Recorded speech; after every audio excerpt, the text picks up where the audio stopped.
হাদিসের মধ্যে আছে হযরত ইরবাজ ইবনে সারিয়া একজন সাহাবীর নাম ইরবাজ, উনি বর্ণনা করছেন যে রাসূলুল্লাহ সাল্লাল্লাহু আলাইহি ওয়াসাল্লাম আমাদের মাঝে ওয়াজ করলেন। এই ওয়াজ করার পরে আমাদের অবস্থা কি হলো নবীজির ওয়াজ শুনে? হাদিসে স্পষ্ট শব্দ আছে, জারাফাত মিনহাল উয়ুন ওয়া ওয়াজিলাত মিনহাল কুলুব। সাহাবী বলতেছে নবীজির ওয়াজ শুনে আমাদের অবস্থা হলো যে আমাদের সকলের চোখ থেকে পানি ঝরতে লাগলো আর আমাদের দিলগুলো আল্লাহ তাআলার ভয়ে কাঁপতে লাগলো। এই যে দুইটা শ্রোতার হালাত, সাহাবীদের হালাত। কোরআনুল কারীমের মধ্যে আছে আল্লাহ তাআলা বলেন, ওয়া ইদা সামিউ মা উনজিলা ইলার রাসূল তারা আয়ুনাহুম তাফীদু মিনাদ দাম'i মিম্মা আরাফু মিনাল হক। আল্লাহ বলেন, দুনিয়াবাসী দেখো, আমার রসুলের সাহাবীদেরকে দেখো, একজন একজন সাহাবীদের দিকে তাকায় দেখো আমার রসুলের, যে আমি আল্লাহর কোরআন যখন আমার রসুলের উপরে নাজিল হয় আর তিনি যখন তাদের সামনে সেটা পড়ে আর আমার রসুলের সাহাবীরা যখন শুনে, তো তাকিয়ে দেখো তাদের প্রত্যেকের চোখ দিয়ে তখন অঝরে পানি ঝরতে থাকে। তারা আয়ুনাহুম তাফীদু মিনাদ দাম'i, তাদের চোখ অশ্রু প্রবাহিত করে আল্লাহর কোরআন শুনলে। তাহলে এই ছিল সাহাবায়ে কেরামের ফিকির, আল্লাহর কোরআন শুনলে কাঁদতেন।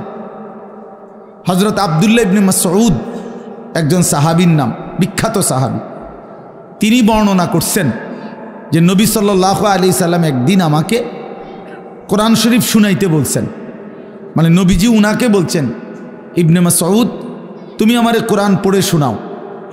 হযরত আব্দুল্লাহ ইবনে মাসউদ বলেন, আমি অত্যন্ত ভয় এবং আদবের সাথে চোখ নিচের দিকে নামাইয়া সূরা নিসা, কোরআনের ৪র্থ সূরা, এই সূরার প্রথম ৪০টা আয়াত একটানা তেলাওয়াত করলাম।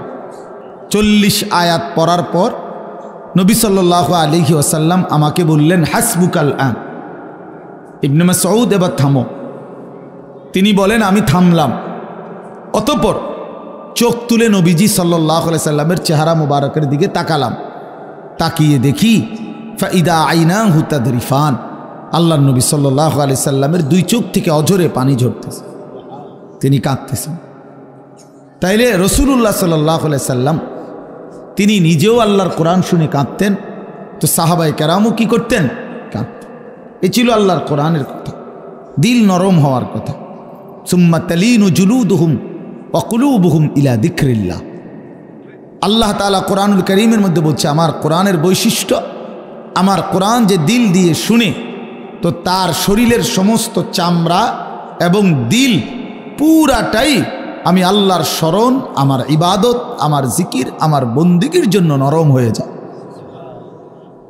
ঝুঁকে যায়, ঝুঁকে যায়। এজন্য বাস্তবিক অর্থেই আল্লাহর কোরআন শুনলে দিল নরম হয়, দিল নরম হয়।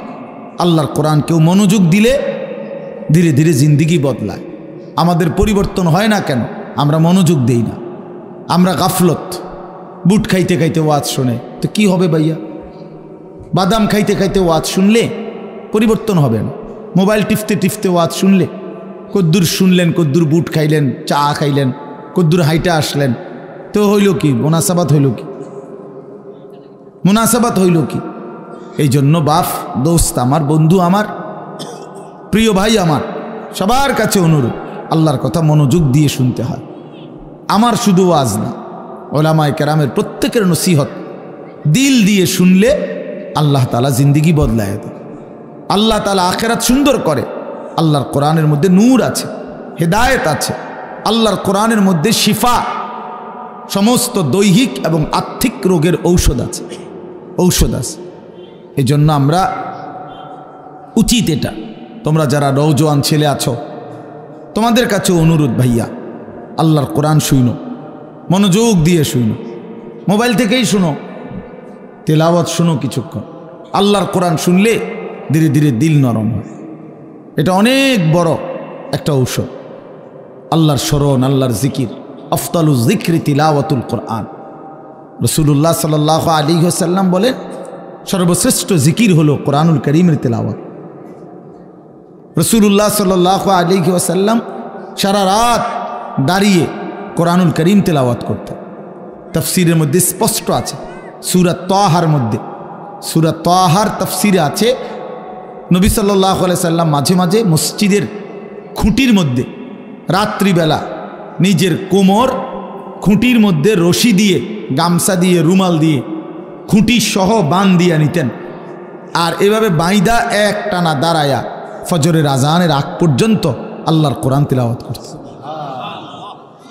হ্যাঁ হ্যাঁ, স্পষ্ট আছে এখানে। এজন্য কোরআনুল করিম আল্লাহ নিজে বলছে, মা আনজালনা আলাইকাল কোরআন লিতাশকা। বন্ধু, আপনাকে বেইজ্জতি করা, লাঞ্ছিত করা, অপদস্থ করার জন্য, দুর্ভাগা বানানোর জন্য আমি আল্লাহ কোরআন নাজিল করি নাই। কোরআন কাউকে বেইজ্জতি করবে না। আল্লাহ ওয়াদা দিস, তাহা মা আনজালনা আলাইকাল কোরআন লিতাশকা। বন্ধু, আমি ওয়াদা দিলাম কোরআন কাউকে বেইজ্জতি করবে না। কোরআন ধরছে অথচ সে বেইজ্জতি হবে না, লাঞ্ছিত হবে না। আমি এই জন্য কোরআন নাজিল করি নাই, ইল্লা তাযকিরাতাল লিমান ইয়াখশা। আমি আল্লাহকে যে ভয় করে, কোরআন তার প্রত্যেক কদমে কদমে উপদেশ দান করে, উপদেশ দান, নসিহত দান করে, তার জীবন সাজিয়ে দেয়, তার সুন্দর একটা সুন্দর জীবন গড়ে দেয়। এজন্য কোরআন কাউকে ঠকায় না। আল্লাহ তাআলা বলছেন, যালিকা হুদাল্লাহ ইয়াহদি বিহি মান ইয়াশা। এটাই আল্লাহর পক্ষ থেকে হেদায়েত। এই যে কোরআনকে আল্লাহ বলছে যে এটাই আমি আল্লাহর হেদায়েত, এর দ্বারাই আল্লাহ যাকে চান হেদায়েত দিয়ে থাকেন, কোরআনের দ্বারা। এজন্য আলো মিলে কোরআন দ্বারা, সঠিক গন্তব্য মিলে কোরআনের দ্বারা। কোরআনবিহীন আলোহীন ব্যক্তি, এই জেনারেল লাইনের যে যাই পড়ে, যদি আল্লাহর কোরআন পড়তে না পারে, নিশ্চিত সে আলোহারা। পৃথিবী উপার্জনের বিভিন্ন নিয়ম কানুন জানে, এটা কোনো আশ্চর্য কিছু না, এগুলো তো কাফের বেঈমানরাও জানে। মানে দুনিয়ায় রোজগারের, চাকরি, ব্যবসা, কামাই রোজগারের বিভিন্ন ভদ্রচিত অত্যাধুনিক নিয়ম কানুন শিখছে, কিন্তু আলো, হেদায়েত, সুন্দর জীবন, উত্তম আখলাক, আলোকিত মানুষ, এটা আল্লাহর কোরআন বিহীন, আল্লাহর কসম, অন্য কিছু দ্বারা হবে না, হবে না। এজন্য যে যুবক মুসলমান হওয়ার পরেও আল্লাহর কোরআন থেকে কিছু নেয় নাই, সে আলো পায় নাই, আলো পায় নাই। কামাই রোজগারি করা শিখছে কিন্তু আলো পায় নাই। ফামান লাম ইয়াজআলিল্লাহু লাহু নূরান ফামা লাহু মিন নূর। আল্লাহ তাআলা কোরআনুল কারীমে বলেন, আল্লাহর আলো যে পেল না তার জন্য কোথাও কোনো আলো নাই। ফামা লাহু মিন নূরিন, তার জন্য কোনো আলো নেই। ওয়ামান ইউদ্লিলিল্লাহু ফামা লাহু মিন হাদ। প্রিয় ভাই, মনোযোগ দিয়ে শোনো, আল্লাহ তাআলা বলেন, আল্লাহ যাকে পথ হারা করে দিলেন তার জন্য আর কোথাও কোনো পথ প্রদর্শক নাই। তুমি নামাজ থেকে ছুটে গেছো, আল্লাহর বাঁধন থেকে ছুটে গেছো, নাফরমান, তুমি আর কোনো দিন আলো পাবা না, আর কোনো দিন ভালো মানুষ মিলবে না। বাকিরা সব তোমাকে আল্লাহরে বাদ দিলা, নামাজকে বাদ দিলা, কোরআনকে বাদ দিলা, ওলামায়ে কেরামকে বাদ দিলা, রসুলকে বাদ দিলা। আল্লাহর কসমের পরে যেখানে যাইবা সেখানে অন্ধকার ছাড়া, নাফরমানি ছাড়া আর কিছু মিলবে না, আর কিছু মিলবে না। এটাই সত্য, এটাই সত্য কথা, এটাই বাস্তব কথা। আল্লাহর আলো যে পেল না সে আর কিছুই পেল না, সে আর কিছুই পেল না। আমি এই জন্য সাফ বললাম, প্রিয় ভাই আমার, জেনারেল লাইনে যা মন চায় তুমি পড়ো, যে দূর মনে চায় আরো পড়ো, আরো ডিগ্রি নাও, কোনো অসুবিধা নেই। একবারে হিমালয় পর্বতের উচ্চতা সমান যেন তোমার ডিগ্রি হয়, কোনো অসুবিধা নেই। আটলান্টিক মহাসাগরের গভীরতা পরিমাণ যেন তোমার ডিগ্রি হয়, সমস্যা নাই। কিন্তু আল্লাহর কোরআন থেকে বঞ্চিত হইলা কেন? 16 বছরেও কোনোদিন আল্লাহর কোরআন পড়তে পারো না, কি পড়ালেখা করলাম মিয়া? জেনারেল লাইনে তো আমরাও পড়ছি মিয়া, আমি তো কুমিল্লা ভিক্টোরিয়া কলেজ থেকে মাস্টার্স পাস করছি, সায়েন্স বিজ্ঞান বিভাগ থেকে দাখিল এসএসসি পাস করছি, কামিল পাস করছি, টাইটেল পাস করছি, কওমি মাদ্রাসা থেকে দাওরা পাশ করছি, আমার এতগুলো সার্টিফিকেট। ওই দিন খুঁজছি সার্টিফিকেটগুলো কই, জিঙ্গাইছি এই কয়দিন আগেও, কই তুইছি এটি কে জানেন, আমি জানিও না এটি কই কিতাম সার্টিফিকেট দিয়ে ভাত খাইয়া এমনি কুল পাই না। আলহামদুলিল্লাহ, আল্লাহ তাআলা ঠকায় না, আল্লাহকে ধরে বান্দা ঠকে না, ঠকে না। এই জন্য প্রিয় ভাই আমার, বন্ধু আমার, আমি শুরুতে এ কথা বললাম, আল্লাহর কোরআন মুসলমানের যে সন্তান, বাবা, আপনাদের বয়স্ক মানুষ, আপনাদেরকেও বলি, আল্লাহর কোরআন যিনি দেখে দেখে পড়তে পারেন না, সাইয়া সাইয়া কোরআন শরীফটাও শুদ্ধ পড়তে পারেন না, সাইয়া সাইয়াও আপনি বোবা। আমি বললাম আপনি বোবা বোবা বোবা বোবা বোবা। বাকি কথাগুলো না বললেও দুনিয়া ভোগ করা যাইতো। বোবা মানুষ যারা, যারা বোবা, তারা ভাতও খায়, ঘুমও যায়, পেশাব পায়খানাও করে, বিয়েও করে, বোবারও বাচ্চা কাচ্চা হয়। কথা বলেন না কেন? তাহলে বোঝা গেল বাকি দুনিয়া ভোগ করার জন্য বোবাই যথেষ্ট। কথা না বললেও চলতো।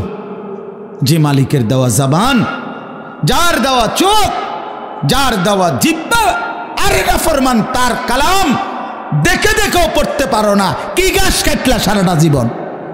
কি ঘোড়ার ঘাসটা কাটলা? কি ঘোড়ার ঘাস কাটলা? হ্যাঁ, জিন্দেগি কি কামাই করলা মিয়া? এই মুসলমান, কি জীবন গঠন করলা? কি মিলাইছেন ঘরে? আমরা দেখছি না, 60 বছর 50 বছরের কামাই মিলাইয়া আপনার ঘরে কিতা ফার্নিচার আমরা জানি তো।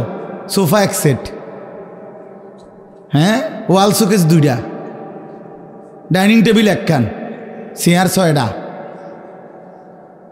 বক্স খাট 2টা, আর এমনি নর্মাল খাট 2টা, কাছের প্লেটে 1 ডজন, নুনের বাটি 4টা, চার কাপ 12টা, আর 4টা বাথরুমে বদনা 4টা। আর কি তা? হ্যাঁ মিয়া, আর কি কি দুনিয়া কামাই করলেন? এই কদ্দুর, এই এক সেট সোফার, একটা খাট আর একটা ফার্নিচার, এই নাইলে 1 কোটি টাকার মাল, নাই তো 1 কোটি টাকার মাল আর কি গট্টার মধ্যে। তো এই 1 কোটি টাকার মাল কামাই করে 60 বছর শেষ, 60 বছর শেষ। আস্তাগফিরুল্লাহ। তো বাকি আখিরাত, বাকি কবর। হ্যাঁ, فكيف تتقون إن كفرتم يوما يجعل الولدان شيبا। এই বাপ, কোরআনুল কারীমে আল্লাহ বলছে, বান্দা তুমি যে আমার নাফরমানি করছো, তুমি কি একটাবার ভেবেছো সেই হাসরের ময়দানে তুমি কেমনে বাঁচবা? বান্দা, যেই হাসরের ময়দানের একদিনের পেরেশানি কোলের বাচ্চাকে বুড়া বানায় ফেলবে, বুড়া বানায় ফেলবে। এই বাপ, এটা কোরআন শরীফের আয়াত। আমার জীবনে সবচেয়ে বেশি কাঁপ উঠে, ভয় লাগে আমার এই আয়াত। আমার মাদ্রাসায় প্রতিদিন জোহরের পরে সূরা মুজাম্মিল, এই সূরাটা পড়ে। এটা একটা আমল আমাদের মাদ্রাসার। এই সব সময় এটা প্রায় শুনি, ছেলেরা যে পড়ে এই আয়াত, এটা পড়ে, এটা সূরা মুজাম্মিলের আয়াত। ফাকাইফা তাত্তাকুনা ইন কাফারতুম ইয়াওমান ইয়াজআলুল বিলদানা শিবা। আল্লাহ ডাক দিয়ে বলছে, বান্দা এই যে একটা দিন নামাজ পড়ো না, কেমনে বাঁচবা বান্দা? 30 বছর ধরে সুদ খাইতেছো বান্দা, 40 বছর ধরে বিড়ি সিগারেট খাইতেছো বান্দা, প্রতিদিন মিথ্যা বলো বান্দা। এই বান্দা, এভাবে বুঝি মুসলমান ডেলি মিথ্যা বলে? মুসলমান বুঝি প্রতিদিন গালি দেয়? মুসলমান বুঝি প্রতিদিন নাফরমানি করে? মুসলমান বুঝি কোনো দিন ফজরের নামাজ পড়ে না? ফাকাইফা তাত্তাকুন। বান্দা, এইভাবে যে অব্যাহত নাফরমানি করছো, আসলে কি তুমি বাঁচবা কেমনে? কেমনে বাঁচবা? ইয়াওমান ইয়াজআলুল বিলদানা শিবা, যেদিন বাচ্চাকে বুড়া বানায় ফেলবে একদিন। ওহ, আল্লাহ মাফ করে দেন। ইয়াওয়াদ্দুল মুজরিমু লাউ ইফতাদি মিন আযাবি ইয়াউমিইদিন বিবানিহি ওয়া সাহিবাতিহি ওয়া আখি ওয়া ফাসিলাতিহিল্লাতী তু'বি ওয়া মান ফিল আরদি জামিআ সুম্মা ইউনজি।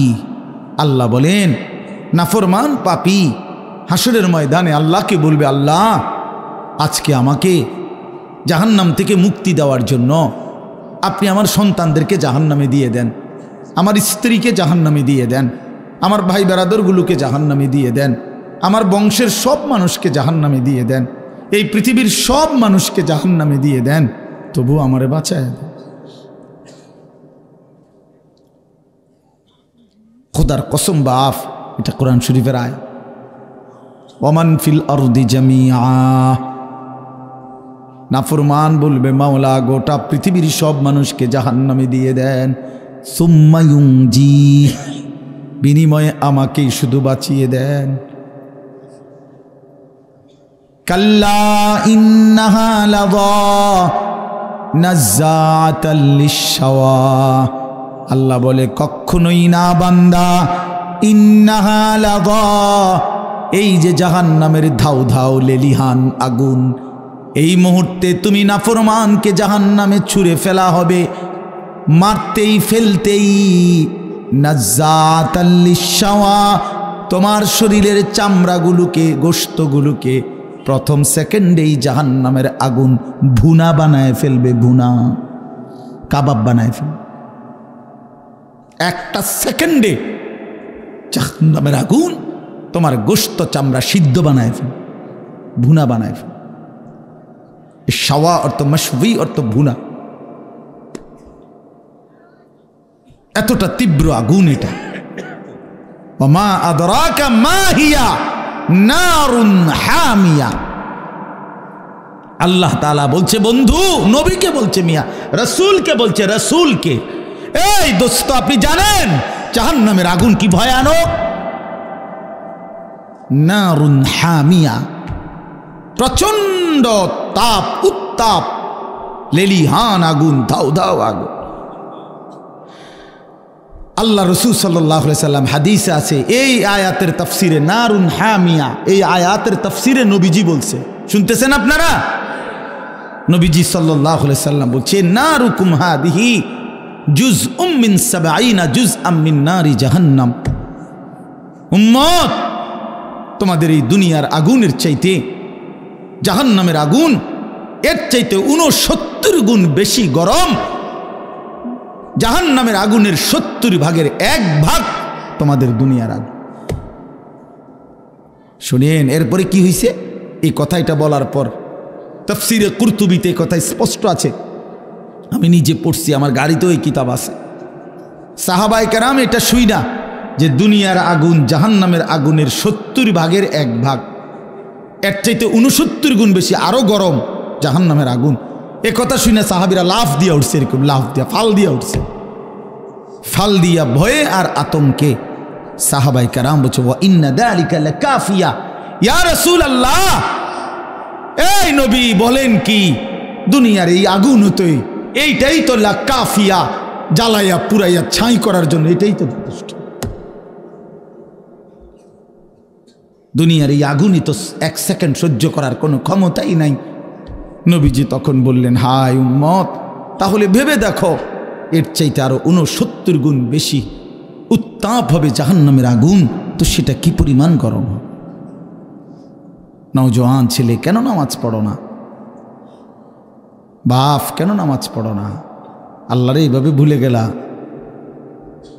নারীরে এমনি পছন্দ হয়ে গেল, সারা রাত মোবাইলে ছবি দেখো, উলঙ্গ নাচ দেখো, জিনা ব্যভিচারের দৃশ্য দেখো, দিন নাই রাত নাই, ছবি, নারী, অসভ্যতা, নোংরামি, মদ, জুয়া, গাঁজা, ফেন্সি, ইয়াবা, হায় হায় হারামখোর। এত বড় নাফরমান কেমনে হইলা? কেমনে হইলা বাপ? কেমনে আল্লাহরে ভুলে গেলা? তোমরা যারা কোনোদিন ফজরের নামাজ পড়ো না, কেমনে দাঁড়াইবা বাপ? কেমনে দাঁড়াই? একটা মিনিট ভাবো না তুমি? কেমনে বললে বুঝতা? আপনাদের যাদের স্ত্রী নামাজ পড়ে না, যাদের মেয়েরা নামাজ পড়ে না, আপনারা যারা সামান্য দুনিয়ার ব্যস্ততায় নামাজ পড়েন না বাবা, কেন পড়েন না? একটা সিএনজি চালাইতে গিয়া বেচারা নামাজ পড়ে না, একটা অটো চালাইতে গিয়া বেচারা নামাজ পড়ে না, একটা সামান্য মুদি দোকান, চা দোকান, এই বেচারাও এক ওয়াক্ত নামাজ পড়ে না। আহারে কি আশ্চর্য! একটা চটপুটি দোকানদার সারাদিন মাহফিলে চটপুটি বেচতেছে সারাটা রাত, একটা ওয়াক্ত নামাজ পড়ে না। আমার কি হারাম! চিন্তা করে দেখ। কোগা বুট মুড়ি বেচছে, বুট বেচছে কত, নাহলে 300 টাকার বুট, নাই তো 1000 টাকার বুট বিক্রি করছে, বিনিময়ে আল্লাহকে একটা সেজদা দেয় নাই। দুনিয়া তারে কি পরিমাণ ধোকা দিছে, দুনিয়া তারে কি পরিমাণ ধোকা দিছে, দুনিয়া তারে কেমন বোকা বানাইছে। সব 1000 টাকার বুট বেচলে কত, নলে 100 টাকা লাভ, না 1000 টাকা লাভ, শরীফ বে কন্যা এরমই তো হইব। 1000 টাকার বুট বেচলে 300 টাকা লাভ, এত রং না। হ্যাঁ বেটা 300 টাকা লাভ দিয়ে লাইছে বেটারে, জি না?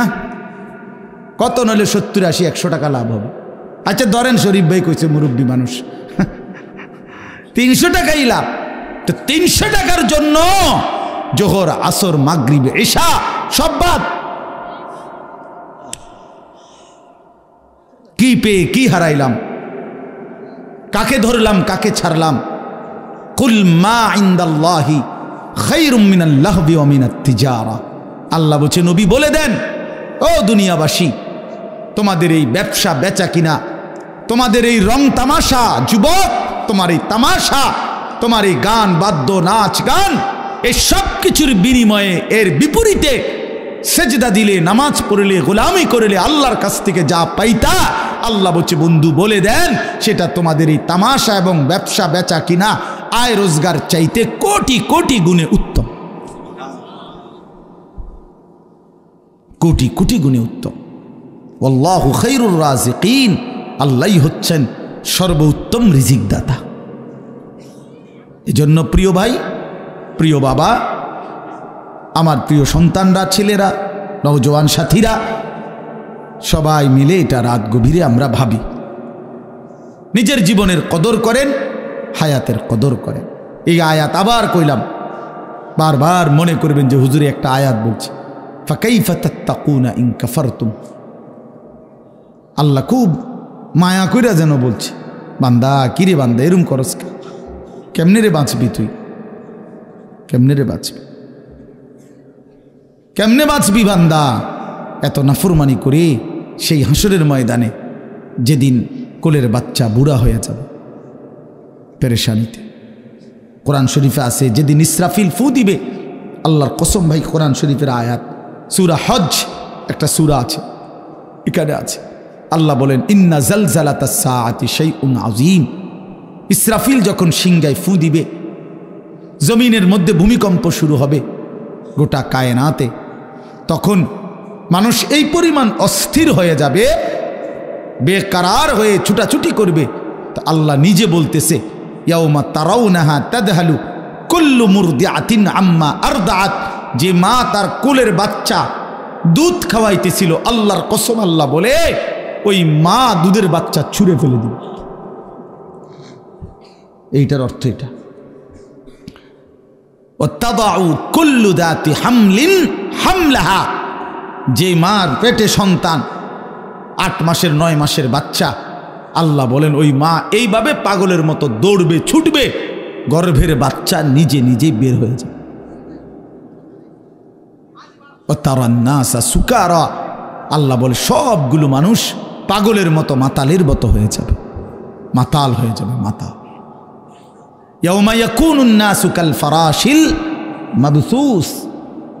বিক্ষিপ্ত পতঙ্গ, উলু আগুনের মধ্যে, লাইটের মধ্যে যেরকম চারদিক থেকে উইরা উইরা আইসা, যে যেদিক থেকে পাইরা উইরা আইসা শুধু পরে আর মরে, পরে আর মরে, ঠিক না?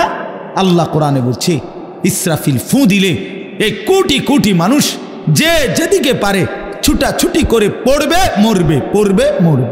যে যেখানে পড়বে উষ্টা খাইয়া, দৌড়াইয়া, হাঁফাইয়া, ওইখানেই মরতে দেরি নিচে পৌঁছে যাবে কবরে। কারণ এখন দাফন করার কেউ নাই, এখন আর দাফন করবে কেউ? কে দাফন করবে? সব তো দৌড়তেছে।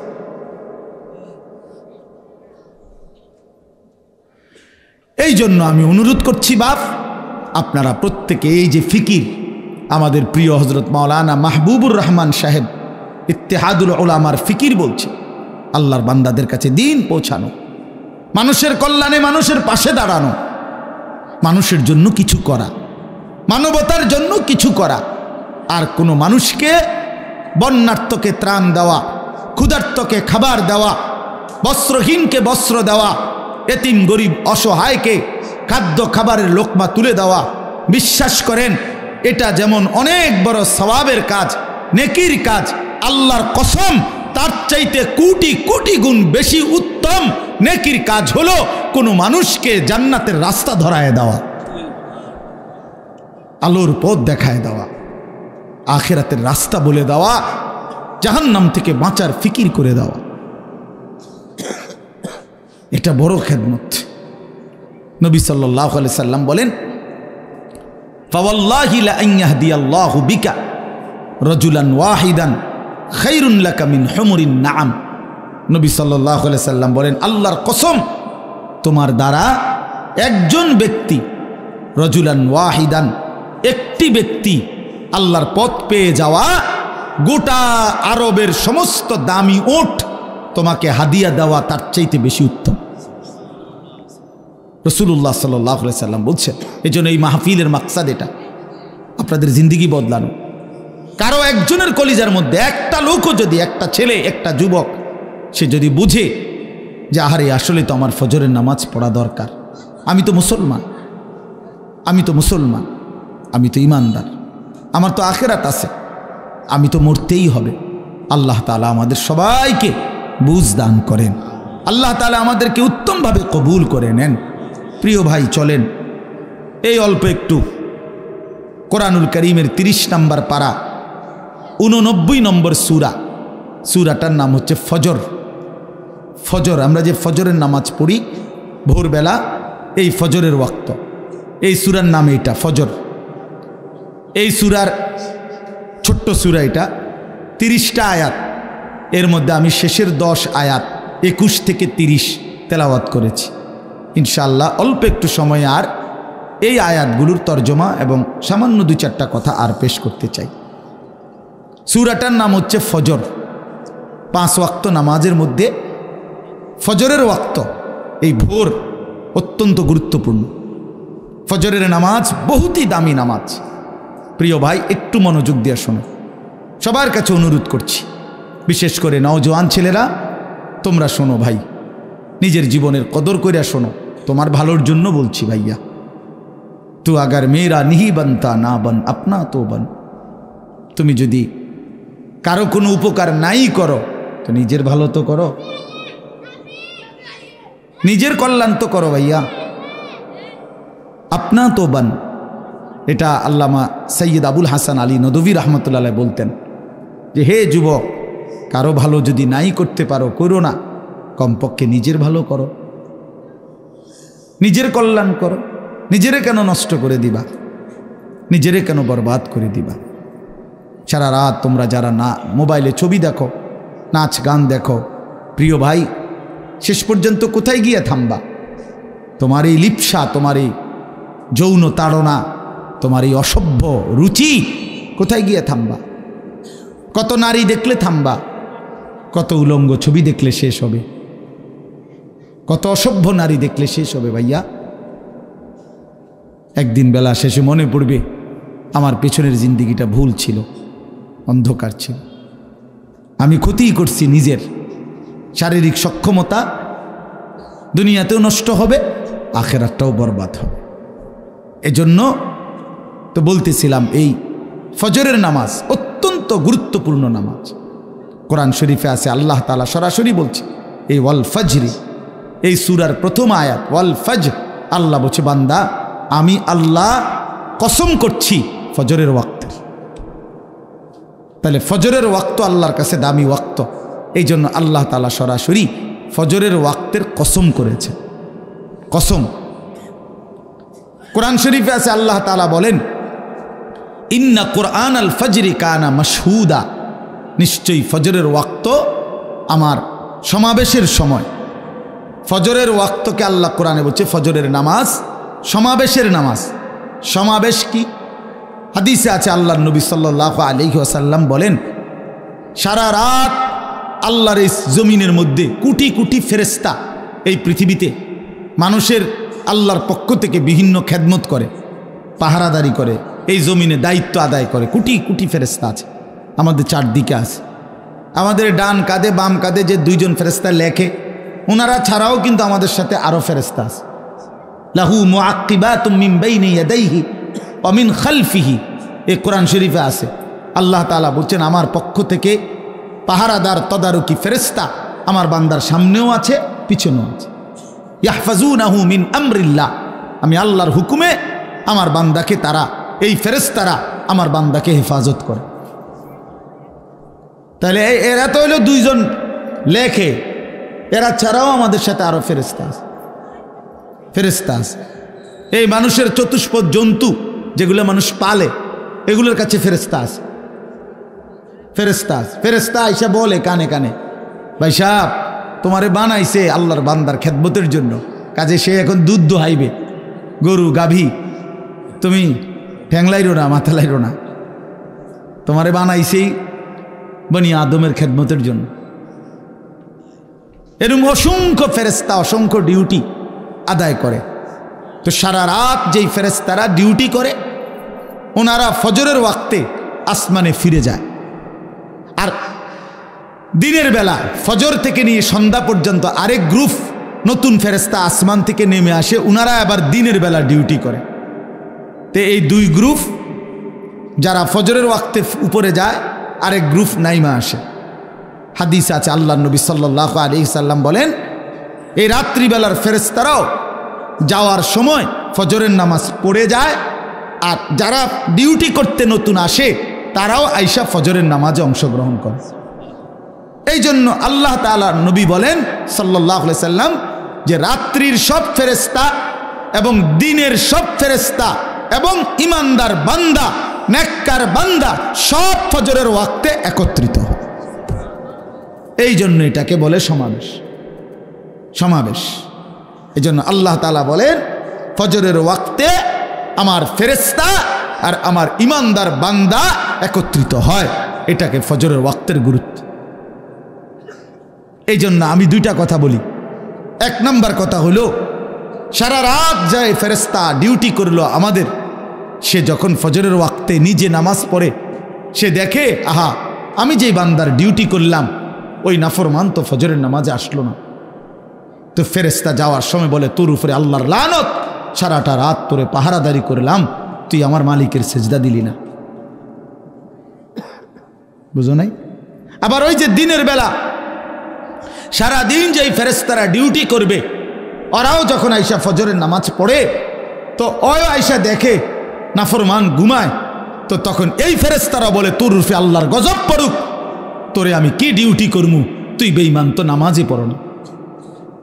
এই জন্য যুবক, তোমরা যারা ফজরের নামাজ পড়ো না, তোমাদের উপরে আল্লাহ তাআলার কোটি কোটি ফেরেশতা ফজরের ওয়াক্তে লানত দেয়।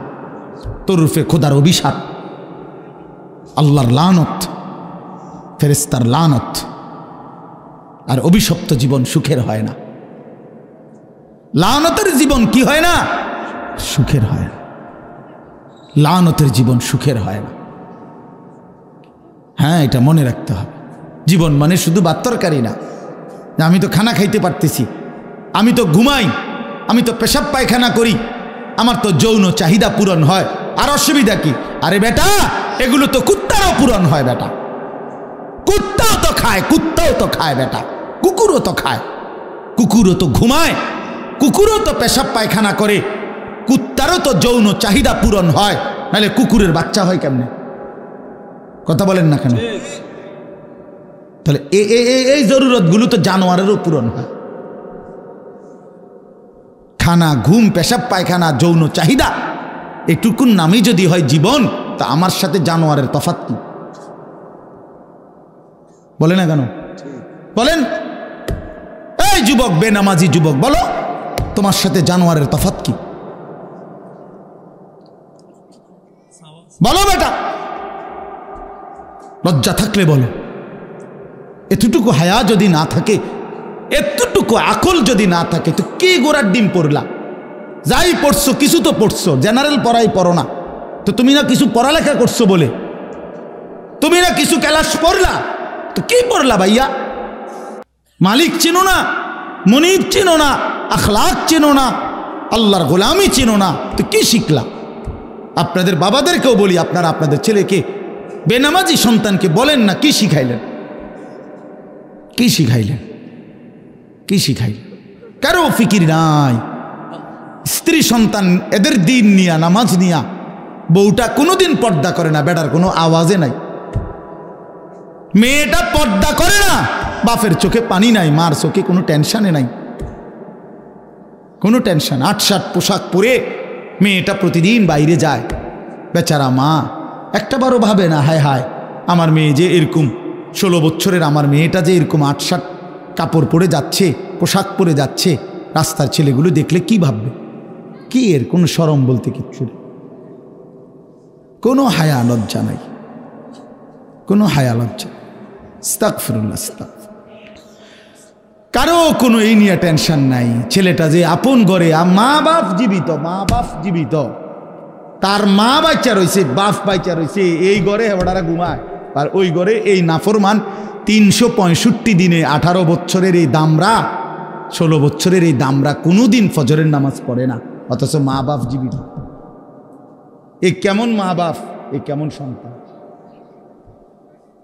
এই মা বাপের সার্থকতা কি, এই সন্তানের সার্থকতা কি, এই জীবনের কি অর্থ বলেন বাবা, বলে। আমি এই জন্য প্রায় দেখি, আফসোস লাগে এটা, এই মানুষগুলো দোয়া চায় শুধু আমগো কাছে। কি এর দোয়া? হুজুর, হুজুর দোতলার ছাদ ডালাই, একেবারে কদ্দুর খাস করে দোয়া করেন, খাস মানে বৃষ্টি যাতে না হয়, খাস দোয়া। হ্যাঁ, সিমেন্ট দিয়ে দেবো গা, খাস দোয়া। দোতলার ছাদ ডালার দিন খাস দোয়া। হুজুর একটা গাড়ি কিনছি, কদ্দুর খাস করে দোয়া করেন যাতে অ্যাক্সিডেন্ট না করে, যাতে তেল ছাড়া চলে, গ্যাস ছাড়া, খাস দোয়া। হ্যাঁ, মোটর সাইকেল কিনছে, দোয়া করেন। হুজুর এই ভিড়টা লইছি বাজারে, কদ্দুর খাস দোয়া করেন, তাই না? হুজুর দোকানটা দিছি, কদ্দুর খাস করে দোয়া করে দেন। আমনে দোয়া করে বাইর হইলেই, হ্যাঁ টেলিভিশনটা চালামু। হ্যাঁ, চা দোকানদার তো এটাই বলে, ঠিক না? যে হুজুর আপনি খাস করে দোয়া করে দেন যাতে এই টেলিভিশন চালানোর পর থেকে আর একটা মিনিট যেন কারেন্ট না যায়। কারেন্ট গেলে তো লস, আমার কাস্টমার কমে যায়। হায় হায় মুসলমান, হায় মুসলমান, মোটর সাইকেলের জন্য দোয়া চায়, ছাদ ডালের দোয়া, ভিটের জন্য দোয়া, দোকান ঘরের জন্য দোয়া। আমার কাছে একবার একজনে বলছে, হুজুর 1,10,000 টাকা খরচ করে উনি টেলিভিশন কিনছে, চ্যাপটা একের সত্যি করে বললাম। আমি ওনার ঘরে গেছিলাম, উনি বিদেশ থেকে আইছে, এটা বাক্স খুলছে না তখন, উনি কইছে, কয় হুজুর 1,10,000 খরচ গেছে, দোয়া করে। আমিও দোয়া করছি, এবারটা যেই হওয়াদের, আমি তো এই হওয়াদের, আমি দোয়া করছি, ভাই দোয়া করি খাস ভাবে আপনার ঘরে টেলিভিশন লাগাইবার পর থেকে যেন কখনোই কারেন্ট না যায়, আপনার বউ বাচ্চা যেন 24 ঘন্টা টেলিভিশন দেখতে পারে, নাচ গান সব যেন দেখে, আপনার ঘরে যেন সারাক্ষণ আপনার বউ বাচ্চা যেন বৈশা টেলিভিশন চাইতারে। ক হুজুর খুব রাগ করছেন না? হইতে করি আমি, আপনি দোয়ার ডকে বোঝেন না? দোয়ার ডক দেখেই তো বোঝা উচিত, হ্যাঁ রাগ করছি না খুশি হয়েছি। কি দোয়া করতাম, কি দোয়া চাইলেন? মুসলমান কিসের জন্য বললেন? আমাদের বাংলাদেশের একজন বড় বক্তা আছেন, হযরত মাওলানা আব্দুল বাসেত খান সাহেব। আলহামদুলিল্লাহ শনিবারে আমার মাদ্রাসায় আসবে, আপনাদেরকে দাওয়াত করলাম। হযরত মাগরিববাদ বয়ান করবে। আল্লামা খালেদ সাইফুল্লাহ আইয়ুবী সাহেব আসরবাদ বয়ান করবে। আমার শায়েখ আল্লামা মুফতি মুশতাকুন নবী সাহেব এশাবাদ বয়ান করবে। আমাদের হেফাজতে ইসলামের মহাসচিব আল্লামা শায়েখ সাজিদুর রহমান হুজুর শেষে দোয়া করবে, কথা বলবে। শনিবার দিনে 14 তারিখ ময়নামতি ক্যান্টনমেন্ট সাহেবের বাজার। তো ওই হুজুরের এক বয়ানে আল্লামা আব্দুল বাসেত খান সাহেব, আমাদের সারা বাংলাদেশের ওয়াইজদের একটা সংগঠন আছে রাবেতাতুল ওয়াইজিন, এই ওয়াইজিনদের এই সংগঠনের তিনি সভাপতি সারা বাংলাদেশে। তো হুজুরে বলছে, কয় ওনার কাছে সরাসরি এক ভদ্রলোক ফোন করে জিজ্ঞাসা করছে যে হুজুর, আমার যে সামনের রুমের তাকের মধ্যে 4টা কোরআন শরীফ আছে, আমার এই রুমটাতে তো টেলিভিশন চলে, আমি কি কোরআন শরীফগুলো বাহিরে বারান্দায় রাখতে পারবো? কোনো অসুবিধা হবে কিনা, গুনাহ হবে কিনা? এই হুজুরে বলছে কথাই।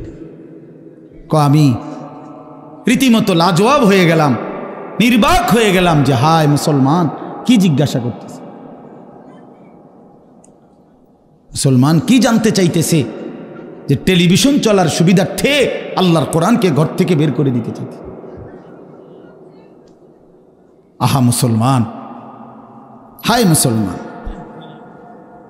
একেবারে নিম্নবিত্ত মানুষ, তার ঘরেও রঙিন টেলিভিশন চলতেছে, কিন্তু আল্লাহর কোরআন আপনি খুঁজলেও পাবেন না, খুঁজলেও পাবেন। আচ্ছা ভাই, এই বাচ্চাগুলোর আওয়াজ বন্ধ করা যায় না? এত রাত হইল বাচ্চাগুলো কেন চিল্লাইতেছে? আসছেন তো এই কারণে বললাম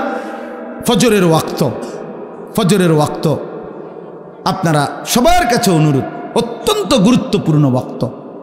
কোরআন শরীফে আল্লাহ তাআলা 3টা জাতির কথা বিশেষভাবে বলছেন। একটা হলো কওমে লূত, যাদেরকে আল্লাহ মাটি উল্টায়া, জমিন উল্টায়া ধ্বংস করে দিছে। কওমে শুআইব, কওমে সালেহ, এই 2 নবীর জাতিকে আল্লাহ তাআলা আসমানি ফেরেশতার বিকট আওয়াজ দিয়ে পুরা জাতি ধ্বংস করে দিছে আল্লাহ নাফরমানির কারণে। আল্লাহর কসম কোরআন শরীফে আছে, এই 3টি অবাধ্য জাতিকে আল্লাহ ধ্বংস করছেন ফজরের ওয়াক্তে। এজন্য ফজরের ওয়াক্তে জালেমের পরাজয় হয়, ফজরের ওয়াক্তে হকের বিজয় হয়, ইমানদারের বিজয় হয়। এজন্য ফজরের নামাজকে মুমিনের নামাজ বলে, সালাতুল মুমিন। ফজর হলো মুমিনের নামাজ। আল্লাহ রাসূল সাল্লাল্লাহু আলাইহি সাল্লাম বলছে, যারা মুনাফিক তাদের জন্য ফজর পড়া খুব কষ্টকর। আল্লাহর কসম রাসূল বলছে, রাসূলুল্লাহ সাল্লাল্লাহু আলাইহি সাল্লাম বলছে ফজরের নামাজ পড়তে কষ্টকর যারা মুনাফিক, আসকাল, ভারী। এজন্য আমার শায়েখ আল্লামা মুফতি মুশতাকুন নবী কাসেমি উনি বলে, মোমেন ফজরের নামাজ ছাড়তেই পারে না, মুনাফিক ফজরের নামাজ পড়তেই পারে না।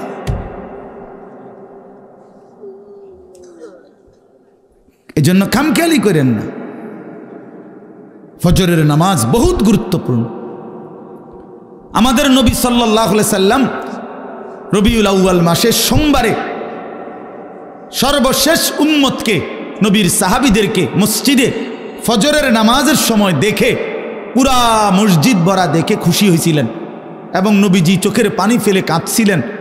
আর আয়েশা রাদিয়াল্লাহু তাআলা আনহাকে বলছিলেন, নবীজি ফজরের নামাজে সেদিন ইন্তেকালের দিন যেতে পারেন নাই, এত অসুস্থ ছিল। তো হুজরাত থেকে তাকায়া দেখছে সাহাবীরা ফজরের নামাজ পড়তেছে, সবাই মসজিদ ভরা। সেদিন নবীজির সোমবার রবিউল আউয়ালে নবীজি চোখের পানি ফেলছিলেন আর বলছিলেন, আয়েশা আমার 23 বছরের মেহনত সার্থক। 23টা বছর আমি চোখের পানি ফেলছি, রক্ত ঝরিয়েছি তায়েফে, পেটে পাথর বাঁধছি, বিনিময়ে আমি যেমনটা চেয়েছি আমার সাহাবীদেরকে তেমন দেখলাম, ফজরের ওয়াক্তে মসজিদ ভরা দেখলাম।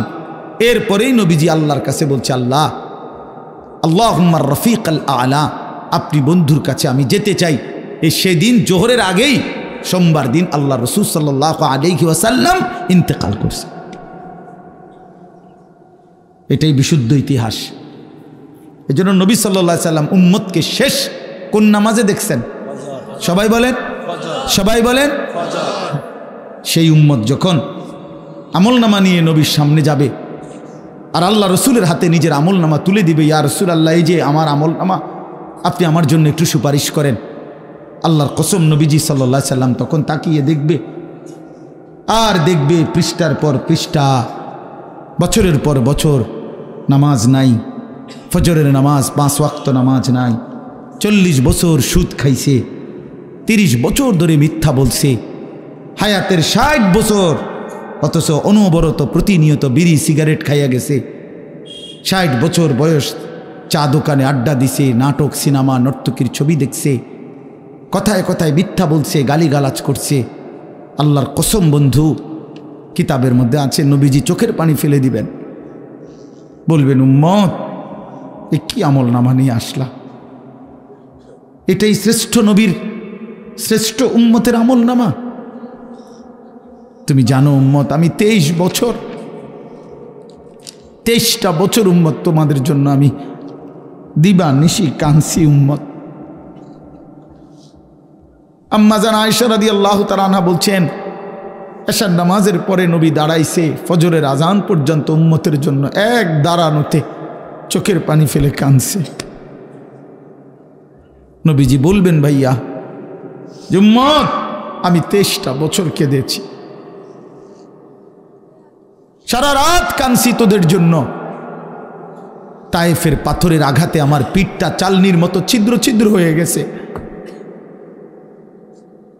উহুদের দান দান করা শহীদ, এই রক্তাক্ত শরীর নিয়ে আমি উহুদের ময়দানে বেহুশ হয়ে পড়েছিলাম। ক্ষুধার কষ্টে আমি পেটে 2টা পাথর বাঁধছিলাম। আমার ঘরের চুলায় 3 মাস আগুন জ্বলে নাই। এত রক্ত, এত চোখের পানি, এত ক্ষুধার কষ্ট বিনিময়ে উম্মত এই আমল নামা? তুমি আমার এত বড় বেইজ্জতি কেমনে করলা উম্মত?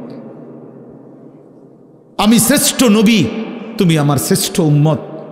আমি সেই শ্রেষ্ঠ উম্মতের আমল নামা নিয়ে আমার মতো এত বড় নবী আমি আমার মালিকের সামনে কেমনে দেখাবো? বলো না ভাইয়া, কেমনে দেখাবো? তুমি যদি রসুলের চোখের পানি ঝরাও তো তোমারে মুক্তি দিবে কে? তোমার আমল নামা দেখে যদি নবীর চোখে পানি ঝরে তোমারে মাফ করবে কে? হ্যাঁ, কে মাফ করবে? এত বড় বেইজ্জতি রসুলকে কইরেন না ভাই,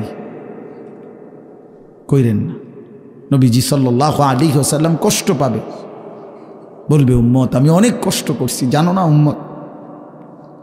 3 দিন ক্ষুধার্ত থাইকা নবী আবু বকর ওমরকে নিয়ে, আমি নিজে হাদিসে পড়ছি, 3 দিনের ক্ষুধার্ত থাকার পরে 2টা খেজুর আর একটু পানি পান করছে। এরপরেও বলছে ওমর আল্লাহর কসম এইটুকুর জন্য হাসরের ময়দানে আল্লাহর কাছে জবাবদিহি করতে হবে, এই 2টা খেজুর আর একটু পানির জন্য, অথচ 3 দিনের ক্ষুধার্ত। এই জন্য ইনশাআল্লাহ সবাই নিয়ত করি আজকে এই রাত গভীরে যে আমরা ফজরের নামাজ পড়ব। বলো না বাবা, ছেলেরা বলো ভাই, নিয়ত করো বাপ, নিয়ত করো। ফজরের নামাজ বিজয়ের নামাজ, ফজরের নামাজ ইনকিলাব, ফজরের নামাজ বিজয়ের নামাজ, ফজরের নামাজ ইমানদারের নামাজ। তোমরা যদি নিয়ত করতে পারো যে ইনশাআল্লাহ ফজরের নামাজ পড়বা, পড়তে চেষ্টা করো, আমি বিশ্বাস করো, আমি বললাম আগামী দিনে ইমাম মাহদির পক্ষে তোমরা লড়তে পারবা ইনশাআল্লাহ। সারা পৃথিবীর মধ্যে, সারা পৃথিবীতে মজলুমের বিজয় হচ্ছে, সারা পৃথিবীতে ইমানের জয় জয়কার আলহামদুলিল্লাহ। জানো না বন্ধু, পৃথিবীর দৃশ্যপট বদলে যাচ্ছে, পৃথিবীর পুরা হিসাব কিতাব বদলে গেছে, বদলে গেছে পৃথিবীর হিসাব। মজলুমের বিজয় হচ্ছে, ইমানদারের বিজয় হচ্ছে। 54 বছর একটানা এক জালেম শাসক বাপ ফুত 2 জনে মিলে ইসলামের গুরুত্বপূর্ণ অত্যন্ত ফজিলতপূর্ণ একটি দেশ সিরিয়া, শাম দেশ, যেখানে 54 বছর ধরে একটানা বাপ আর ফুত 2 জনে মিলে জালেম জুলুমের শাসন কায়েম করেছিল। লক্ষ লক্ষ লক্ষ মুসলমানের রক্তে সিরিয়ার জমিন ভাসায় দিছিল, লাখ লাখ মুসলমানকে বন্দী করেছিল। সেই সিরিয়ার জালেম স্বৈর শাসক ফ্যাসিস্ট ওই জালেম গত 8 ডিসেম্বর, এই ডিসেম্বর মাসের 8 তারিখ, সেও ওইখানে ইমানদার মুজাহিদিনদের আক্রমণের মুখে ওই বেঈমান ওই নাফরমানেও সে নিজ দেশ ছেড়ে পালায় গেছে, পালায় গেছে। শোনেন নাই আপনারা? এই 8 তারিখ নতুন উইকেট পড়ছে, জানেন না? হ্যাঁ, নতুন উইকেট পড়ছে 8 তারিখ। ইতিমধ্যে 2 উইকেট পড়ে গেছে। 5ই আগস্ট 1 উইকেট পড়ছে, আর 8 ডিসেম্বর দ্বিতীয় উইকেট পড়ছে। 2024 উইকেট পড়ার বছর। এবছর বোলিং ভালো হয়েছে, এবছরের বোলিং ভালো হয়েছে। ইনশাআল্লাহ আগামী উইকেট পড়বে ইনশাআল্লাহ। সামনের উইকেট নেতানিয়াহু, ইসরায়েলের ওই বেঈমান, ইসরায়েলের ওই কুত্তা, ইসরায়েলের ওই প্রধানমন্ত্রী, ইনশাআল্লাহ আগামী উইকেট তারটা পড়ে যাবে ইনশাআল্লাহ। দেখবা, শুনবা যুবক, ইমানদার শুনবা তোমরা, যে আগামীর যে কোনো দিন এই নেতানিয়াহুও পলাইবে ইনশাআল্লাহ, পলাবে ইনশাআল্লাহ। ফিলিস্তিন বিজয় হবে, কালেমার বিজয় হবে, বাইতুল মুকাদ্দাস মসজিদে আকসার বিজয় হবে ইনশাআল্লাহ, ইনশাআল্লাহ। সারা পৃথিবীতে ইমানের বিজয়। কারো ধমকে পরোয়া করার কিচ্ছু নাই, ইমানদার কোনো ভয় করার কিছু নাই। পার্শ্ববর্তী ইন্ডিয়া 110 কোটি 130 কোটি বেঈমানের ভয় দেখায়, সংখ্যার ভয় দেখায়। আমরা 130 কোটিকে ভয় করি না, কোনো পরোয়া করি না আমরা। তোর 130 কোটি না, 230 কোটিও যদি হয় আমরা গোনার ধরি না। আমাদের একজন, আমাদের একজন, একজন, একজন আল্লাহ। কয়জন বলো, কয়জন? আর একজনই আমাদের বড়। আল্লাহু আকবার, আল্লাহু আকবার, আল্লাহু আকবার। অতএব ইন্ডিয়াকে বলে দাও, পেঁয়াজের ধমক দিও না, আটার ধমক দিও না, আলুর ধমক দিও না। বেঈমান, পেঁয়াজ বন্ধ করে দিবি, ধমক দেশ কেন? পেঁয়াজ তোর বাফের, কথা বলে না। মোদির আব্বার নি পেঁয়াজ, কথা বলো। তার বাফের নি পেঁয়াজ, ভাই ধমক দেয় কেন? ইন্ডিয়ার ওদের বাফের পেঁয়াজ এটা, তোর বাফে উৎপাদন করে পেঁয়াজ বেটা। আলু তোর বাফের আলু, তোদেরকে আলু, পেঁয়াজ, খাদ্য, খাবার এক এক লোকমা তোদেরকে যিনি খাওয়ায় বেঈমান, তিনি তো আমার আল্লাহ, আমার আল্লাহ। আরে তোর কি, তোদের মূর্তি ছাড়া আছে কি আর? আমাদের আল্লাহ তোদেরকে খাওয়ায়, আমারে ধমক দেব, এটা কি কথা? আরে বেওকুফ, তুই কারে ধমক দেস বেটা? তোদেরকে যিনি খাওয়ায় তিনি আমার আল্লাহ, ঠিক কিনা বলো যুবক? কার আল্লাহ? আমাদের বলবা না, আমার বলো, আমার আল্লাহ। আমার আল্লাহ খাওয়ায়, আমার আল্লাহ, আমার আল্লাহ ওদেরকে খাওয়ায়। 130 কোটির কোনো হিসাব নাই। পেঁয়াজ রসুনের ধমক দিলে কোনো লাভ নাই ইনশাআল্লাহ। 56,000 বর্গ মাইলের 1 ইঞ্চি জমিন বাংলাদেশের জমিন। এটা কোরআনের জমিন, এটা ইসকনের জমিন না। অতএব এই দেশে হিন্দু থাকবে, হিন্দুদের সাথে কোনোদিন আমরা জুলুম করি নাই। যুগ যুগ ধরে আমাদের এই বাংলাদেশে হিন্দুরা ছিল, সংখ্যালঘুরা ছিল, তাদের উপরে কোনো জুলুম আমরা মুসলমানরা করি নাই। কিন্তু আমাদের পরিষ্কার কথা, ইসকনের গুন্ডারা, ইসকনের সন্ত্রাসীরা এই বাংলাদেশে থাকতে পারবে না। বলো যুবক ইনশাআল্লাহ, বলো ইসকন থাকতে পারবে না। দাঁড়াও যুবক, দাঁড়াও, দাঁড়াও, বলো তাকবীর দাও, দাও তাকবীর, হিম্মত করো, দাঁড়াও যুবক, ওঠো নওজোয়ান, দাঁড়াও নওজোয়ান, জাগো নওজোয়ান, বলো হিম্মত করো, স্লোগান দাও, দাও স্লোগান। ইসকনের সন্ত্রাসীরা, ইসকনের সন্ত্রাসীরা,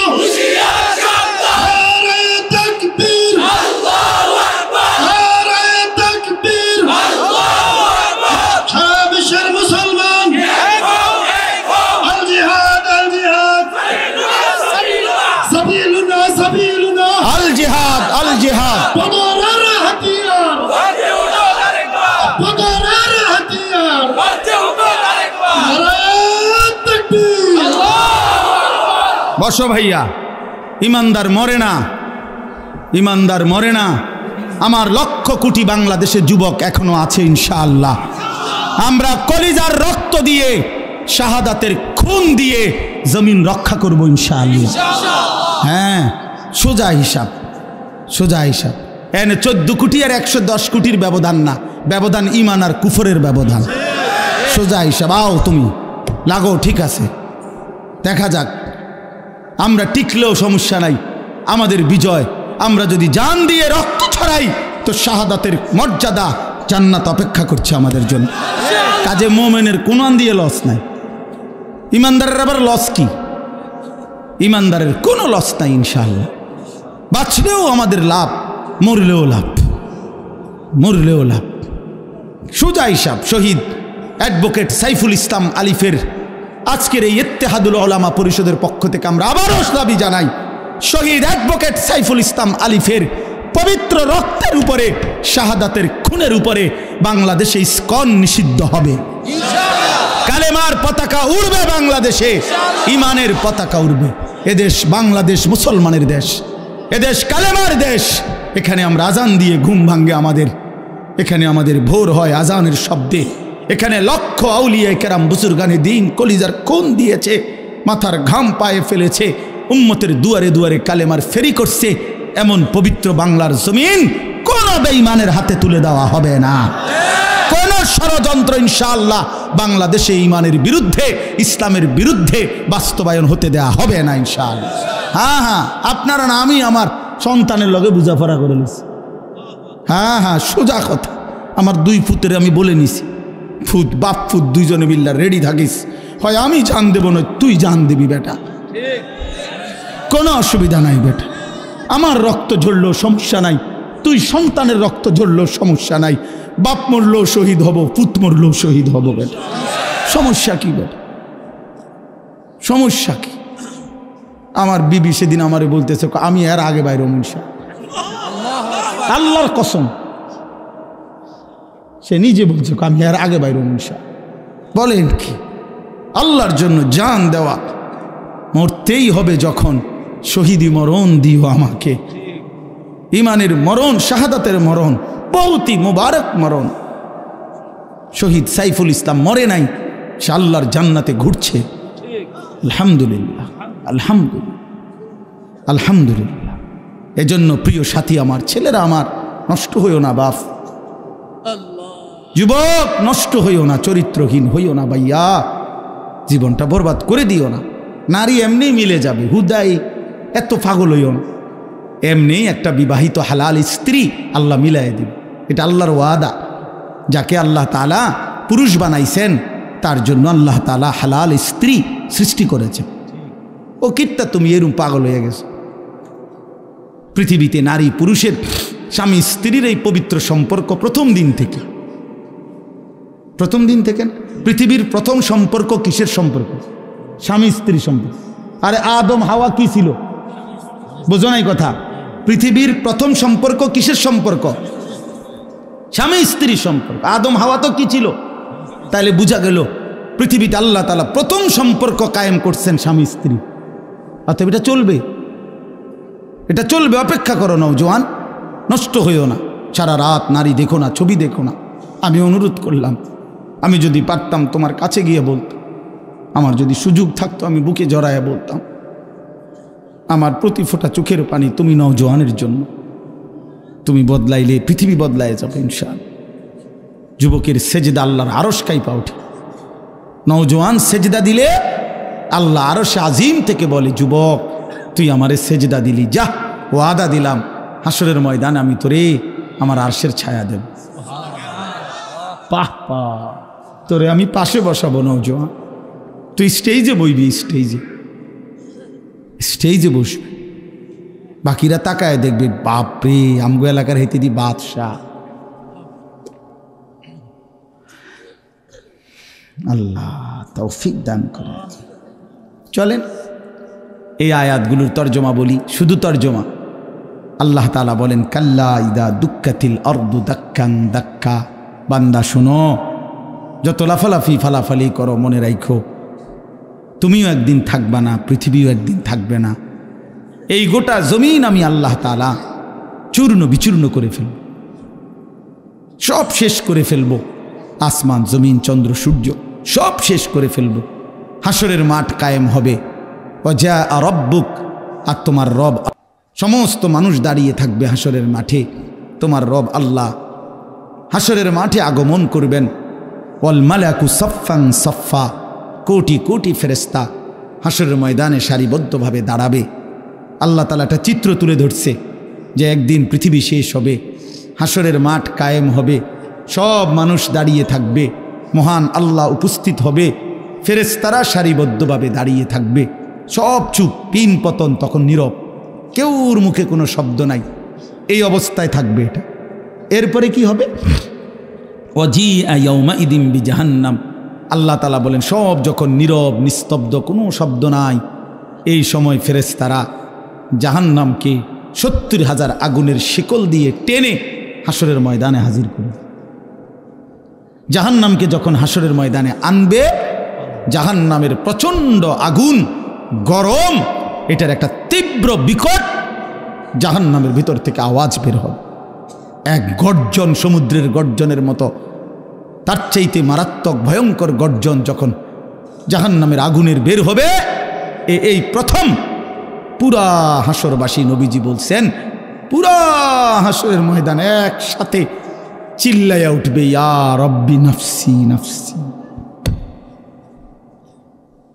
ইয়া রব্বি নফসি নফসি, এই মাওলা আমারে বাঁচান, জাহান্নামের আগুন থেকে বাঁচান মাওলা। ফেরেশতারা ইব্রাহিম নবীর মতো নবীকে বলবে, ইব্রাহিম নবী, ওই যে আপনার ছেলে ইসমাইল, ওর ব্যাপারে কিছু বলবেন? ইব্রাহিমের মতো নবী বলবে, ইয়া রব্বি নফসি নফসি, মাওলা আমারে বাঁচান, আমারে বাঁচান। ওটাও বুঝুক। ফেরেশতারা ইয়াকুব আলাইহিস সালামের মতো নবীকে বলবে, হে ইয়াকুব নবী, ওই যে ছেলে আপনার ইউসুফ,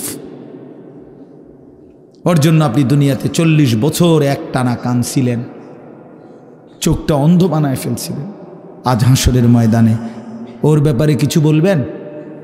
ইয়াকুব আলাইহিস সালাম বলবে, ইয়া রব্বি নফসি নফসি, মাওলা আমারে বাঁচান। ওটাও বুঝুক।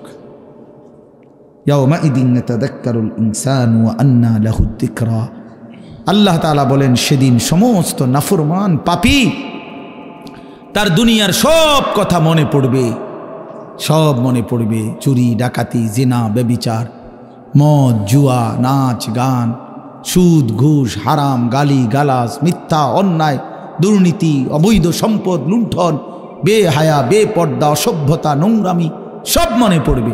আল্লাহর কসম আল্লাহ বলছে ওয়া আন্না লাহু যিকরা, কিন্তু আল্লাহ তাআলা বলেন বান্দা বলো না মনে পড়ে সেদিন কি লাভ হবে? মনে তো পড়বে বুঝলাম, লাভ কি হবে?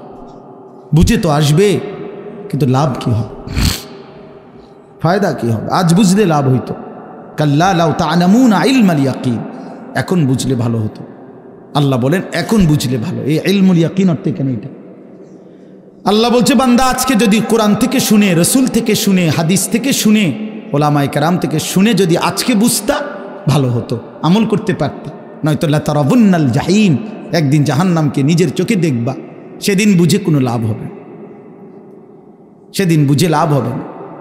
উঠো না আর উঠো না, এই শেষ শেষ তর্জমা বলতেছি শেষ।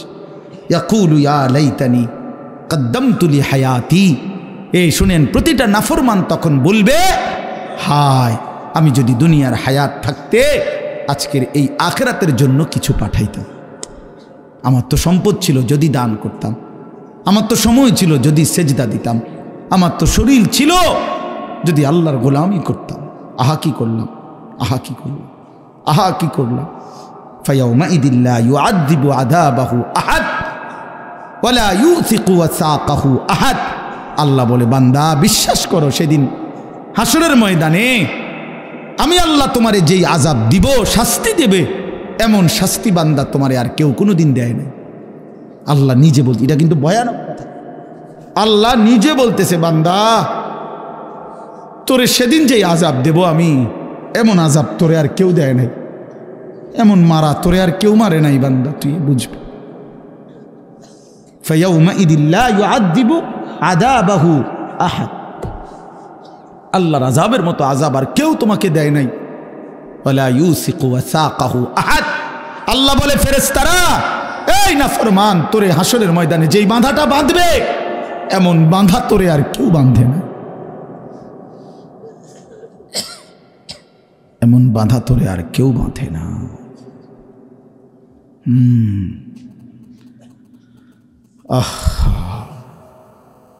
চলেন ফিরবার চেষ্টা করি। আমিও আপনিও। আল্লাহ আমাদেরকে বিবেক দান করেন। এরপরে আল্লাহ বলেন ইয়া আইয়াতুহান নাফসুল মুতমাইন্নাহ। এখানে এটার অর্থ কি মানে আমি বুঝাই না আপনার করে বুঝতে সুবিধা হবে।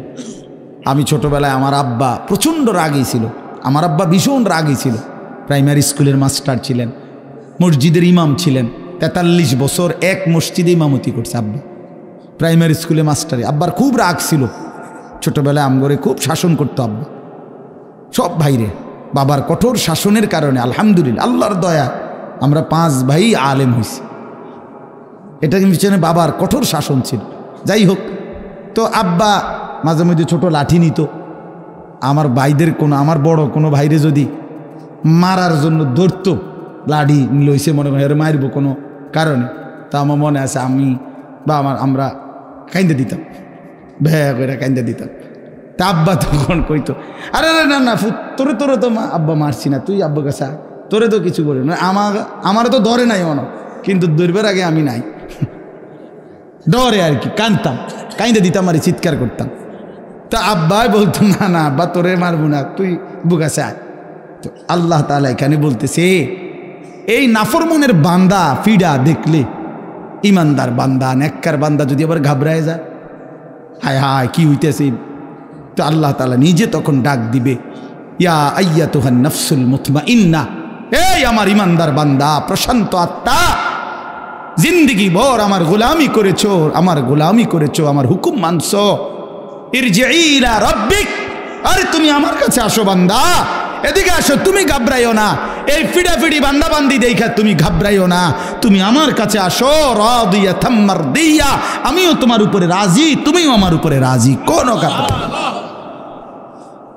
ওই ফিডা চলুক, তুমি মারতো না, তুমি আইলাও আমার কাছে, তুমি আমার, আমি তোমার, हम यहां से तुम वहां से, दोनों जानिब से इशारा हुआ। রাদিয়াতাম মারদিয়া, বান্দা বলে আল্লাহ আমি আপনাকে ভালোবাসি, আল্লাহ বলে বান্দা আমিও তোকে ভালোবাসি। বান্দা বলে আমি আল্লাহ আপনার উপরে রাজি, আল্লাহ বলে বান্দা আমিও তোমার উপরে রাজি। हम यहाँ से तुम वहाँ से, दोनों जानिब से इशारा हुआ, আমি এখান থেকে তিনি ওইখান থেকে, দুই দিক থেকেই ইশারা হইছে যে দুইজন দুইজনকে ভালোবাসে। সুবহানাল্লাহ, সুবহান, আলহামদুলিল্লাহ। তো আল্লাহ তাআলা বলেন ঘাবড়াইও না বান্দা, তুমি ঘাবড়াইও, ওই সুফিটা দেখে তুমি ঘাবড়াইও না, তুমি আসো আমার কাছে, তুমি আমার, আমি তোমার। ফাদখুলি ফি ইবাদি ওয়াদখুলি জান্নাতি, এখানে আমার নেককার আরো বান্দা আছে, তুমি তাদের সাথে আইসা বসো আর একসাথে আমার জান্নাতে ঢোকো। এই কথাটা শেষ শোনেন, এ ওয়াদখুল, তো শোনোনি তুমি, ওয়াদখুলি জান্নাতে, ও আমার ছাত্র, এই জন্য বারবার এর দিকে তাকাই দেন, অনেক মহব্বতের ছাত্র। তো ওয়াদখুলি জান্নাতি অর্থ হইল, একটা মজার কথা শুনেন, আমার একজন ঘনিষ্ঠ মানুষ গতকালকে, তো আমি মাহফিলে যাব, তো ওনারে ফোন দিছি, ভাই আপনি কই? কয় হুজুর আমি তো মাহফিলে যাবো আপনি। তা আমি বললাম না, আপনি আমার গাড়িতে যাবেন, আপনি অপেক্ষা করেন, আপনি আমার গাড়িতে যাবেন, কামনের গাড়িতে আমারে নিবেন। আমি হ্যাঁ, এইটা বলছি, আর যে সে এতটা খুশি হয়েছে যে আমার গাড়িতে নিব বলছি। তো এই তাফসিরের মধ্যে লিখছে ইমানদার নেককার বান্দারা সারাটা জীবন যারা আল্লাহর গোলামি বন্দিগি হুকুম মানছে, আজকে যখন হাসরের ময়দানে আল্লাহ নিজে বলবে ওয়াদখুলি জান্নাতি, আমার জান্নাতে ঢোকো, আল্লাহর কসম ইমানদার বান্দা বলবে মাওলা আমি সব পাইয়া গেছি। আমার আল্লাহ তো বলবে আমার জান্নাতে ঢোকো, জান্নাতি, আমার জান্নাতে ঢোকো। এটা বলতে দেরি বান্দা বলবে মাওলা আর লাগবে না, আমি পাইছি সব, আমি সব পাইছি, আমি সব পেয়েছি, আপনার জান্নাতে আমাকে ঢুকতে দিবেন, এর চাইতে বড় পাওয়া আমার কি। এই শব্দটা বলাতে বান্দা ভীষণ খুশি হবে যে আল্লাহ নিজের বলতেছে যে আমার জান্নাতে ঢুকো, আমার জান্নাতে ঢুকো। আমরা হাদিসে পড়ছি হযরত উবাই ইবনে কাব, নবীজির একজন বিখ্যাত সাহাবীর নাম, উনি ছিলেন সাহাবীদের মধ্যে সবচেয়ে সুন্দর কোরআন পড়তেন, সাইয়্যিদুল কুররা উবাই ইবনে কাব রাদিয়াল্লাহু তাআলা। নবীজি একদিন ওনাকে ডাক দিয়ে বলছে, উবাই তুমি আমারে কোরআন পড়ে শোনাও। তখন ওই সাহাবী উবাই ইবনে কাব বলতেছে, ইয়া রাসূলুল্লাহ আমি আপনাকে কোরআন শোনাবো? আমরাই তো আপনার কাছ থেকে শুনি শিখি, আপনার উপরে কোরআন নাজিল হয়, আমি কেমনে, আমার সেই সাহস কোথায় আপনাকে শোনাবো? তো আল্লাহর নবী সাল্লাল্লাহু আলাইহি সাল্লাম বলছেন, উবাই মহান আল্লাহ পাক রব্বুল আলামিন তোমার নাম উল্লেখ করে জিব্রাইলকে পাঠাইয়া আমারে বলছে তোমার কাছ থেকে আমি আল্লাহর কোরআন মালিকের কালাম শুনতে। এই তখন হাদিসে স্পষ্ট আছে এই সাহাবী একটা পাগল হয়ে গেছে, কয় কি? তো উনি 3 বার একটা কথা জিগাইছে পরপর, আসাম্মানি আল্লাহ, আসাম্মানি আল্লাহ ইয়া রাসূলুল্লাহ। আর আমার নাম বলছে আল্লাহ, আমার নাম? নবীজি বলেন হ্যাঁ তোমার নাম। উনি আবার বলছে আসাম্মানি আল্লাহ। আরে মনে করেন কথা আটকাই গেছে না মহব্বত ওনার। ইয়া রাসূলুল্লাহ বলেন কি, আমার নাম নিছে মালিক। নবী বলছে হ্যাঁ তোমার নাম। আবার বলছে উনি আমার নাম, বলছে হ্যাঁ তোমার নাম। আল্লাহর কসম হাদিসে আছে, ফাবাকা, এই সাহাবী অজরে কাঁদতে শুরু করছে, চোখের পানি ছেড়ে দিছে, হায় রাসূল, নবী এই গোলামের এর চাইতে বড় সৌভাগ্য আর কি যে তার মনিব তার নাম নিছে। গোলামির এর চাইতে বড় তৃপ্তি কি, এত বড় মহান মাওলা তার নাম নিয়েছে। এজন্য বান্দা যখন আল্লাহকে ডাকে আল্লাহ বান্দার নাম নেয়। মান যাকারানি ফি নফসিহি যাকারতুহু ফি নফসি, বান্দা যখন একাকী আমারে ডাকে আমি তারে একাকী ডাকি। বান্দা যখন সবার মাঝে আমারে ডাকে আমি তখন সবার ফেরেশতা নিয়ে তাকে ডাকি, মানে তার উপরে রহমত করি। এজন্য ইনশাআল্লাহ আমরা প্রত্যেকেই নামাজ পড়বো তো ইনশাআল্লাহ। আল্লাহর হুকুম মানে গুনাহ ছেড়ে দেন, বেপরদিগি বেহায়াপনা হারাম উপার্জন ছেড়ে দেন ইনশাআল্লাহ। আজকে ইত্তেহাদুল উলামা এই পরিষদ আলহামদুলিল্লাহ মানবতার কল্যাণ সারা দেশ নিয়ে ভাবতেছে, আল্লাহ তাদেরকে সর্বোচ্চ বিনিময় দান করেন। উত্তরবঙ্গে বাপ আমি দিনাজপুর জেলায় 40 দিন একটানা দাওয়াত ও তাবলীগের সফরে ছিলাম, যখন দেখছি অনেক করুণ অবস্থা যে প্রতিনিয়ত সেখানে খ্রিস্টান মিশনারিরা মুসলমানদেরকে খ্রিস্টান বানানোর ষড়যন্ত্রে প্রকাশ্যে কাজ করছে। কাদিয়ানিরা মুসলমানদেরকে কাদিয়ানি বানাবার জন্য প্রকাশ্যে কাজ করছে, অথচ খ্রিস্টানরাও কাফের কাদিয়ানিরাও কাফের। 100 কাফের, 100। কাদিয়ানিরা কয়শো কাফের? আবার বলেন কয়শো কাফের? 100 কাফের, 100 খাতমে নবুয়তকে যে অস্বীকার করে, রাসূলুল্লাহ সাল্লাল্লাহু আলাইহি সাল্লাম শেষ নবী, এই কথার উপরে এক বিন্দু যে ব্যাখ্যা করে সে বেঈমান। ভিন্ন কোনো ব্যাখ্যা নাই। তিনিই শেষ নবী, তিনিই আখিরি নবী, তিনিই খাতামুন নবিয়্যিন। বলেন আলহামদুলিল্লাহ। এই মিশনারিরা কাদিয়ানিরা এই সামান্য একটু প্রলোভনে ঈমান নষ্ট করে দিচ্ছে। এই জন্য আলহামদুলিল্লাহ তাদের জন্য যদি আপনারা কাজ করেন, এরপরে সারা দেশের বঞ্চিত মানবতার জন্য কাজ করেন, নিজেদের ইসলাহের জন্য, আলহামদুলিল্লাহ ওনারা ইউনিয়নে ইসলাহি মাহফিল করে বারবার 3 মাসে 2 মাসে। আমিও তো অনেকগুলোতে গেছি আলহামদুলিল্লাহ। আমি ইনশাআল্লাহ আমি এখনও স্বীকার করি যে আমি ওনাদের সদস্য। ইনশাআল্লাহ আল্লাহ তাআলা যেন আমাদের এই নবীনগর, দক্ষিণ মুরাদনগর, উত্তর ইত্তেহাদুল উলামা পরিষদ আল্লাহ যেন কায়েম করে দেয়। আজকে মাহবুব ভাই, আলাউদ্দিন ভাই ওনারা বললেন অনেকেই এই প্যান্ডেল সহ মাহফিল সব কিছুতে সহযোগিতা করছেন। যারাই সহযোগিতা করছেন আল্লাহ আপনাদেরকে উত্তম বিনিময় দান করেন। অনেক যুবক ভাই বলতেছেন যে যুবকরা খুব উৎসাহের সাথে খেদমত করছে, সহযোগিতা করছে। আমিও দিল থেকে দোয়া করি আল্লাহ তাআলা প্রতিটা নওজোয়ানকে হিম্মত দান করেন। এই জন্য যুবক ভাই তোমরা ইনশাআল্লাহ কল্যাণের কাজে আগায় আসো, নেকের কাজে আগায় আসো। আগামীর পতাকা কালেমার তোমাদের হাতেই উঠবে ইনশাআল্লাহ। সম্ভাবনাময়, অসীম সম্ভাবনা। আমরা হতাশ না, খুব ভালো অবস্থা সারা দেশে। মুসলিম যুবকরা ব্যাপকভাবে এখন মাহফিলে বয়ান শুনে, এটা ভালো লক্ষণ। ইনশাআল্লাহ দেখবেন বদলায় যাবে ইনশাআল্লাহ। গুনাতে তৃপ্তি নাই, ফুলাইন মোবাইল টিপতে টিপতে মোবাইলের কোডই শেষ, ওনার ভাল লাগে না। আমি তো কত ছেলে দেখছি কয় যে হুজুর আর ভাল লাগে না, গুনার মধ্যে সুখ নেই। এই জন্য ইনশাআল্লাহ এই মাহফিলটা আমরা চেষ্টা করব সামনের দিনেও যেন সুন্দরভাবে আরো বর্ণাঢ্য আয়োজনে ব্যবস্থা হয়, ঠিক আছে না ইনশাআল্লাহ। আল্লাহ তাআলা এই মাহফিল কবুল করেন। এখানে অনেক মুরব্বীরা আছেন, শ্রদ্ধাভাজন ব্যক্তিরা আছেন, আল্লাহ তাআলা সবাইকে উত্তম বিনিময় দান করেন। পরম শ্রদ্ধেয় জনাব আব্দুল হক পীর সাহেব, আল্লাহ তাআলা তাকে হায়াতে তৈয়বা আফিয়া দান করেন। ইত্তেহাদুল উলামা পরিষদের সমস্ত সদস্য শুভানুধ্যায়ী হিতাকাঙ্ক্ষী আল্লাহ সবাইকে কবুল করেন, মঞ্জুর করেন, আমিন। সুবহানাল্লাহি বিহামদিহি। আলহামদুলিল্লাহ। হযরত তখন যাবত মূল্যবান আলোচনা করছেন। হযরত কিছুক্ষণের মধ্যে আমাদেরকে দোয়া দিবেন। আমরা একজনও উঠবো না, সকলের জন্য মেহমানদারের ব্যবস্থা আছে।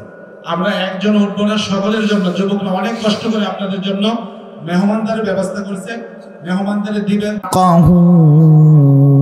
আহাদ ইয়া আইয়াতুহান নাফসুল মুতমাইন্নাহ ইরজিই ইলা রাব্বিকি রাদিয়াতাম মারদিয়াহ فادخلي في عبادي